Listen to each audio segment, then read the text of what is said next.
ఎందుకు విడబడ్డారు చెప్పనేలో? వీళ్ళకి దేవుడు వస్తాడనే మెలకువ లేదు.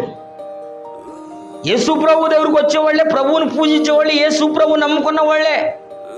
మేము కూడా బాప్తిసం పొందామండి, మేము కూడా కానుకెత్తున్నామండి, మేము దశంభాగం చేస్తున్నామండి, అన్నిట్లో మేము కూడా ముందున్నామండి, ఉపవాసపాతం కూడా చేస్తున్నామండి, ప్రతి కూడుకులో మేము ఫస్ట్లోనూ లాట్లోనూ వచ్చి మొత్తమే కూర్చున్నామండి, మేము కూడా యేసు ప్రభు నమ్ముకున్నామండి అని చెప్తున్నారు. కానీ యేసు ప్రభు నమ్ముకున్నాం అంటున్నారు, కానీ యేసుతో అట్లా. మరో మాట చెప్పనా, దేవుని మందిరానికి వెళుతున్నాం, దేవుని ప్రేమిస్తున్నాను అంటున్నావు.